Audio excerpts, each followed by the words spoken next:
प्यारे बच्चों कैसे हो। तो फिजिक्स इनसाइड आउट प्लेटफॉर्म पर मैं हूं आपका फिजिक्स टीचर और हम पढ़ रहे हैं 11th class physics new book Punjab boards. और इस न्यू बुक को लेकर के हमने स्टार्ट किया हुआ है चैप्टर नंबर 2 जिसका नाम है फोर्स एंड मोशन। और आज के इस लेक्चर में जो आर्टिकल हम स्टडी करने जा रहे हैं वो है article number 2.3 product of two vectors. Last lecture में हमने रेक्टेंगुलर कंपोनेंट्स ऑफ वेक्टर के बारे में पढ़ा था और उसके साथ साथ determination of A vector from its component के बारे में पढ़ा था। उस लेक्चर का लिंक आपको डिस्क्रिप्शन में मिल जाएगा और इसके साथ साथ कमेंट सेक्शन में भी मिल जाएगा। आज का जो टॉपिक है प्रोडक्ट ऑफ टू वेक्टर्स, इसको स्टार्ट करने से पहले आपको वेक्टर्स के बारे में बहुत ही अच्छे से पता होना चाहिए। Graphical representation of A vector के बारे में पता होना चाहिए जो कि आपको मैंने इस चैप्टर के फर्स्ट लेक्चर में बताया था। उसका लिंक भी आपको डिस्क्रिप्शन में मिल जाएगा, वहां से आप उसको इजीली एक्सेस कर सकते हैं। इससे पहले कि आज के इस लेक्चर को स्टार्ट करें, अगर अभी तक आपने फिजिक्स इनसाइड आउट को सब्सक्राइब नहीं किया तो प्यारे बच्चों जल्दी से सब्सक्राइब करके बेल आइकन के बटन को क्लिक कर दो ताकि जैसे ही नेक्स्ट लेक्चर्स अपलोड हो आपको साथ के साथ नोटिफिकेशंस मिलते रहें और आप एग्जाम की बहुत ही अच्छे से तैयारी कर सकें। और आज की इस वीडियो को लाइक कर दें ताकि लेक्चर को पूरे मजे से स्टार्ट किया जा सके। Article number 2.3 product of two vectors. भाई आर्टिकल के नाम को देखकर ये लगता है कि प्रोडक्ट ऑफ टू वेक्टर्स ये पढ़ने की क्या जरूरत है।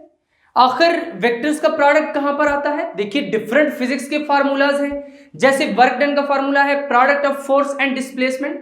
तो इसमें फोर्स क्या है, ये एक वेक्टर क्वांटिटी है, डिस्प्लेसमेंट भी एक वेक्टर क्वांटिटी है। तो आखिर दो वेक्टर क्वांटिटीज आपस में मल्टीप्लाई हो रही हैं, तो प्रोडक्ट ऑफ टू वेक्टर्स वाला केस तो बन चुका है। अब यहां पर जो फोर्स है ये वेक्टर क्वांटिटी है, ऑब्वियसली इसके साथ भी एक डायरेक्शन इन्वॉल्व होगी, और डिस्प्लेसमेंट जब वेक्टर क्वांटिटी है इसके साथ भी एक डायरेक्शन इन्वॉल्व होगी। अब वेक्टर्स के बारे में मैंने आपको बताया था कि इसमें दो चीजें एसोसिएटेड होती हैं, पहली चीज उसका मैग्नीट्यूड और दूसरी उसकी डायरेक्शन। अब यहां पर मैग्नीट्यूड्स को तो आपस में मल्टीप्लाई किया जा सकता है, बट डायरेक्शन का क्या बनेगा, असल चीज वहीं पर आकर आती है। तो जब डायरेक्शंस की हम बात करते हैं तो वहां पर हम ये कहते हैं कि प्रोडक्ट ऑफ टू वेक्टर्स, यानी जो मल्टीप्लिकेशन ऑफ वेक्टर्स है ये टू टाइप्स की होती है, जिसमें से सबसे पहला है स्केलर प्रोडक्ट और दूसरा है वेक्टर प्रोडक्ट। तो आज के लेक्चर में हमने स्केलर प्रोडक्ट को डिस्कस करना है कि आखिर स्केलर प्रोडक्ट क्या होता है, और नेक्स्ट लेक्चर में चलकर हम पढ़ेंगे कि वेक्टर प्रोडक्ट क्या होता है। कॉपी पेंसिल निकाल लें और साथ के साथ नोट्स बनाना भी स्टार्ट कर दें। सबसे पहले क्या सेंटेंस लिखेंगे, there are two types of vector multiplication. जिस तरह मैंने आपको बताया है वेक्टर मल्टीप्लिकेशन की टू टाइप्स हैं। सबसे पहली टाइप क्या है, स्केलर प्रोडक्ट, और दूसरी क्या है, वेक्टर प्रोडक्ट। यानी वेक्टर्स को दो तरीकों से मल्टीप्लाई किया जा सकता है, पहला है स्केलर प्रोडक्ट और दूसरा है वेक्टर प्रोडक्ट। अब स्केलर प्रोडक्ट क्या बना है और वेक्टर प्रोडक्ट क्या चीज है। देखिए आपके पास दो वेक्टर्स हैं, ए वेक्टर और बी वेक्टर। अगर दो वेक्टर्स को आप मल्टीप्लाई करें और जो रिजल्ट आपके पास आए वो कोई स्केलर क्वांटिटी हो तो ऐसे प्रोडक्ट को हम कहते हैं कि ये स्केलर प्रोडक्ट है। या फिर आप दो वेक्टर्स को मल्टीप्लाई करें और जो रिजल्ट आपके पास आए वो कोई स्केलर की बजाय वेक्टर क्वांटिटी हो, देन आप कहेंगे कि वो वेक्टर प्रोडक्ट है। इट्स मीन टू वेक्टर्स को मल्टीप्लाई करने पर जो रिजल्ट आता है वो स्केलर होगा तो प्रोडक्ट स्केलर प्रोडक्ट बनेगा, अगर वो वेक्टर होगा तो प्रोडक्ट क्या बनेगा, वेक्टर प्रोडक्ट। आज के लेक्चर में हमने ये सबसे पहली टाइप जो है इसको डिस्कस करना है, स्केलर प्रोडक्ट को। तो इसी की फिजिकल सिग्निफिकेंस, इसी की डेफिनेशन, एग्जांपल को आज के लेक्चर में हम स्टडी करेंगे। नेक्स्ट अब आप हेडिंग लगाएंगे स्केलर प्रोडक्ट और इसकी डेफिनेशन लिख देंगे कि एक्चुअली स्केलर प्रोडक्ट क्या होता है। तो यहां पर डेफिनेशन किस तरह से लिखेंगे, if the product of two vectors is a scalar quantity, यानी टू वेक्टर्स का प्रोडक्ट्स अगर स्केलर क्वांटिटी आता है तो हम ऐसे प्रोडक्ट को कहेंगे कि वो क्या है, स्केलर प्रोडक्ट। यहां पर आपकी बुक में ब्लू बॉक्स में स्केलर प्रोडक्ट और वेक्टर प्रोडक्ट की डेफिनेशन जो है वो कंबाइंड लिखी हुई है, बट सबसे पहले क्योंकि हमने स्केलर प्रोडक्ट पढ़ना है तो उसी की डेफिनेशन लिखेंगे। देन जब हम नेक्स्ट लेक्चर्स में चलकर वेक्टर प्रोडक्ट पढ़ेंगे तो वहां पर फिर हम वेक्टर प्रोडक्ट की डेफिनेशन भी लिखेंगे। बट यहां तक आपको ये समझ आ जाना चाहिए कि अगर दो वेक्टर्स का आप प्रोडक्ट लें और रिजल्ट में आपके पास एक स्केलर क्वांटिटी आ जाए तो देन उसको आप कहेंगे कि it is the scalar product. अब एक्चुअली स्केलर प्रोडक्ट मैथमेटिकली क्या होता है, उसकी क्या डेफिनेशन है, क्या फिजिकल सिग्निफिकेंस है, क्या एग्जांपल्स हैं, उसको आपने याद किस तरह करना है, किस तरह ज़हन में रखना है, वो सारी की सारी चीजें हम इस लेक्चर में आगे चलकर बहुत ही अच्छे से डिस्कस करने वाले हैं। तो चलिए अब स्केलर प्रोडक्ट की प्रॉपर डेफिनेशन को देखते हैं। यहां पर अब स्केलर प्रोडक्ट का दूसरा नाम डॉट प्रोडक्ट भी है। इसको डॉट प्रोडक्ट क्यों कहते हैं उसको भी हम अभी डिस्कस करते हैं। सबसे पहले क्या लिखेंगे, the scalar product of two vectors, यानी एक वेक्टर कंसीडर करें, लेट्स से ए वेक्टर, कुछ इस तरह से ग्राफिकल रिप्रेजेंटेशन मैंने आपको बताया था, ये ए वेक्टर हो गया, एंड बी वेक्टर, और बी वेक्टर आप कुछ इस तरह का कंसीडर करें, ये आपके पास हो गया बी वेक्टर, दो वेक्टर्स हो गए, is written as a vector dot B vector. अब डॉट प्रोडक्ट को किस तरह से लिखा जाता है, A vector dot B vector. इस डॉट की वजह से ही इस स्केलर प्रोडक्ट को हम डॉट प्रोडक्ट भी कहते हैं। और इसको किस तरह से डिफाइन किया जाता है, A vector dot B vector is equal to A B cos theta. अब ये थीटा क्या है, ये वो एंगल है जो यहां पर बन रहा है, where a and b are magnitudes of vector a vector and b vector। ये जो a है ये इस a वेक्टर का मैग्नीट्यूड है, और ये वाला जो b है ये इस b वेक्टर का मैग्नीट्यूड है। मैग्नीट्यूड ऑफ ए वेक्टर क्या होता है, ये हम लास्ट लेक्चर में बहुत ही अच्छे से डिस्कस कर चुके हैं, जिसमें हमने determination of A vector from components पढ़ा था। वहां पर मैग्नीट्यूड और डायरेक्शन दोनों चीजें हमने डिस्कस की थी। And theta is the angle between them, और ये थीटा एंगल है ए वेक्टर और बी वेक्टर के दरमियान। अब यहां पर आप सवाल पूछेंगे, सर ये तो समझ आता है ए वेक्टर का मैग्नीट्यूड है, बी वेक्टर का मैग्नीट्यूड है, लेकिन cos थीटा साथ क्या कर रहा है, इसका मीनिंग क्या है? तो चलिए अब हम फिजिकल मीनिंग को डिस्कस करते हैं और देखते हैं कि ये cos थीटा क्या चीज है, और एक्चुअली ए वेक्टर डॉट बी वेक्टर का फिजिकल मीनिंग क्या है। यहां पर अब आप दो वेक्टर्स कंसीडर करें, A vector B vector. Graphical representation मैंने आपको बताया था कि वेक्टर्स को आप इस तरह से रिप्रेजेंट करते हैं, एक लाइन और आगे एरो, और इसको आप कहते हैं ए वेक्टर, और यहां पर आप एक दूसरा वेक्टर कंसीडर करें जिसको कहते हैं बी वेक्टर। अब यहां पर बेटा आपने एक बात याद रखनी है कि जब डॉट प्रोडक्ट को आप डिफाइन करने जा रहे हैं तो दोनों वेक्टर्स कुछ सेम ऑरिजिन पर यहां पर होना चाहिए, और इनके दरमियान जो एंगल है वो थीटा होना चाहिए इस तरह से। अब जो डॉट प्रोडक्ट है ये आपको फिजिकली ये बताता है कि एक वेक्टर दूसरे वेक्टर के डायरेक्शन में कितना कंट्रीब्यूट कर रहा है। किस तरह से, देखिए यहां पर जरा आप इसको परपेंडिकुलर ड्रॉप करें इस तरह से, यानी projection of be on A find करें। तो लास्ट लेक्चर में मैंने आपको ये चीज भी बताई थी कि प्रोजेक्शन ऑफ बी ऑन ए आपने किस तरह से फाइंड करनी है, यानी magnitude of component of be in the direction of A vector. किस तरह से, जो बी वेक्टर है वो ए वेक्टर की डायरेक्शन में कितना कंट्रीब्यूट कर रहा है। उस केस में हमने यहां पर ए वेक्टर लिया था, यहां पर ए एक्स लिया था, और यहां पर ए वाई लिया था, कुछ इस तरह से। तो यहां पर जो ए वेक्टर का कंपोनेंट आ रहा था उधर वो क्या आ रहा था, ए एक्स, उसको हमने क्या लिखा था, ए cos थीटा। अब यहां पर कौन सा वेक्टर है, बी वेक्टर, और बी वेक्टर का component along the A vector, तो वो कितना होगा, बी cos थीटा। यहां तक आपको समझ आ गया, यानी it is the magnitude of component of be in the direction of A vector. तो अब हम ए वेक्टर डॉट बी वेक्टर को किस तरह से डिफाइन करेंगे, देखिए ए वेक्टर का मैग्नीट्यूड जो पहले है उसको पहले लिखें, ए वेक्टर का मैग्नीट्यूड। मैंने आपको लास्ट लेक्चर में ये भी बताया था कि मैग्नीट्यूड को जब आप लिखते हैं तो उसके दो तरीके हैं। एक तो ये है कि आप सिंपल लिखिए, ऊपर एरो ना डालें, और दूसरा तरीका ये है कि अगर एरो डालना है तो साइड पर टू लाइंस डाल दें, तो वो मैग्नीट्यूड को रिप्रेजेंट करेगा। इनटू, अब यहां पर एक्चुअली क्या चीज है, projection of B vector on A vector, तो लिख दें projection of B vector on A vector. देखिए ये बी वेक्टर था, इसको आपने प्रोजेक्ट किया ए वेक्टर पर, किस तरह से, परपेंडिकुलर ड्रॉप करके। तो बी वेक्टर का component along the A vector, उसका जो मैग्नीट्यूड है वो कितना है, B cos theta.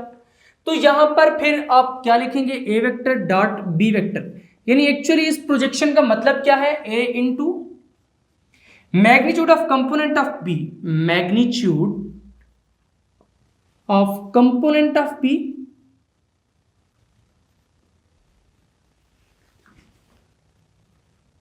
Vector in the direction of A vector, in the direction of A vector. देखिए दोबारा से बात को समझें, ये बी वेक्टर है, magnitude of component of B vector, यानी magnitude of component of B vector along the direction of A vector. अगर आपने लास्ट लेक्चर सुना हुआ होगा तो ये चीज वहां पर मैंने मजीद डिटेल में बहुत ही अच्छे से एक्सप्लेन की हुई थी। तो यहां से A vector dot B vector क्या हो जाएगा, ए इंटू, अब magnitude of component of B vector in the direction of A vector क्या है, अभी मैंने आपको यहां पर बताया है बी कॉस थीटा, तो इसको लिख दें बी कॉस थीटा। अब ये तो हो गया A vector dot B vector, but अगर यहीं पर होता B vector dot A vector तो फिर हम किस तरह से लिखते, तो यहां पे हम नोट्स में लिखेंगे and B vector dot A vector is equal to, तो अब यहां पर B vector dot A vector की फिजिकल इंटरप्रिटेशन क्या है, अगेन से हम कंसिडर करते हैं ये हो जाएगा ए वेक्टर और यहां पर ये हो जाएगा बी वेक्टर। पहले क्या था A vector dot B vector, उसमें क्या थी projection of B vector on A vector, B vector से आपने परपेंडिकुलर ड्रा किया था ए वेक्टर पर, बट अब क्या है B vector dot A vector, तो फिर आप क्या करेंगे projection of A vector on B vector निकालेंगे, किस तरह से, यहां से इस तरह से आप परपेंडिकुलर ड्रा करेंगे तो ये आपके पास कुछ इस तरह से आएगा, इनके दरमियान जो एंगल बन रहा है वो कितना है थीटा। तो component of A vector in direction of B vector, यानी ए वेक्टर का component in direction of B vector, और उसका जो मैग्नीट्यूड होगा वो कितना होगा ए cos थीटा, जिस तरह यहां पर बी cos थीटा था तो ए cos थीटा। यहां पर फिर अब आप क्या लिखेंगे B vector dot A vector is equal to B vector का magnitude into projection of A vector on B vector, projection of A vector on B vector, क्योंकि आपने क्या किया है ए वेक्टर से परपेंडिकुलर ड्रॉप किया है बी वेक्टर पर, so B vector dot A vector is equal to B vector dot A vector is equal to B का मैग्नीट्यूड यानी बी वेक्टर का मैग्नीट्यूड, साथ में क्या आ जाएगा magnitude of component, magnitude of component, actually projection of A vector on B vector का मतलब ही ये है कि magnitude of component of A vector in direction of B vector, तो क्या लिखेंगे component of A vector in the direction of B vector.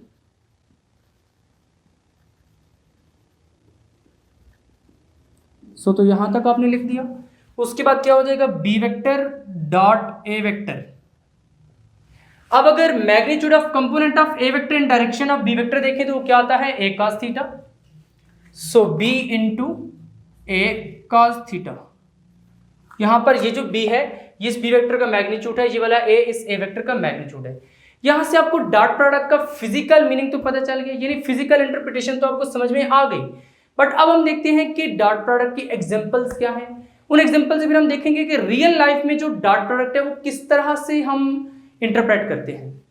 तो एग्जांपल को डिस्कस करने के लिए वर्क डन को हम ले रहे हैं, यहां पर आप एक ब्लॉक कंसिडर करें, लेट से कोई भी वुडन ब्लॉक हो सकता है या कोई भी और ब्लॉक हो सकता है।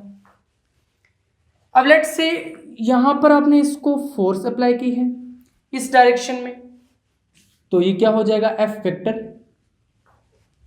अब जब आप फोर्स अप्लाई कर रहे हैं तो ऑब्वियसली ये जो बॉडी है ये डिस्प्लेस करेगी, किस साइड पर करेगी, फोर्स इस डायरेक्शन में अप्लाई हो रही है तो ये इस डायरेक्शन में डिस्प्लेस होगी, कुछ इस तरह से यहां पर डी वेक्टर आएगा, यानी डिस्प्लेसमेंट होगी। अब जो फोर्स है वो इसके साथ क्या कर रही है, कुछ एंगल बना रही है इस तरह से। यहां पर हमने यही सेंटेंस लिखा है, we consider the work done by a force F vector, यानी work done by a force F vector, ये जो एफ है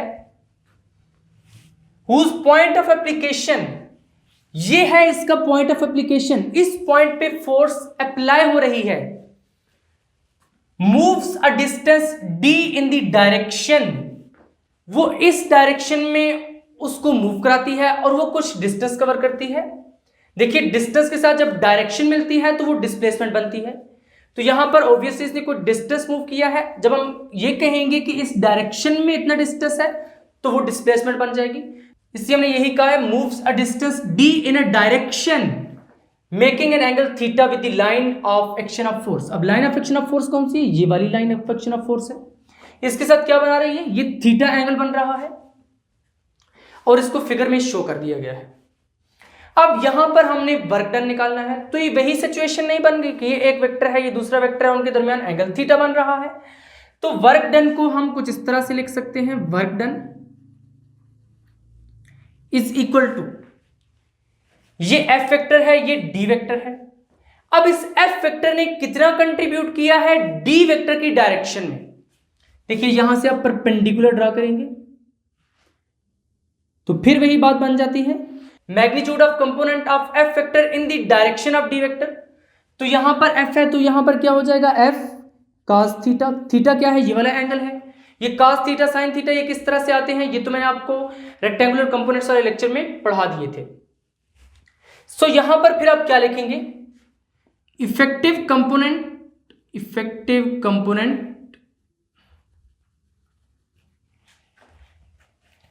of force in the direction of motion,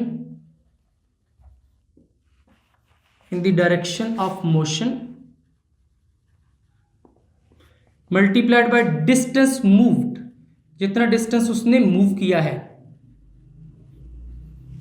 अब कुछ स्टूडेंट्स ये पूछते हैं कि सर आपने यहां पर डिस्प्लेसमेंट क्यों नहीं लिखा, तो इसका आंसर मैं आपको दूंगा कि मैंने क्यों नहीं लिखा। तो यहां से क्या हो जाएगा, work done is equal to,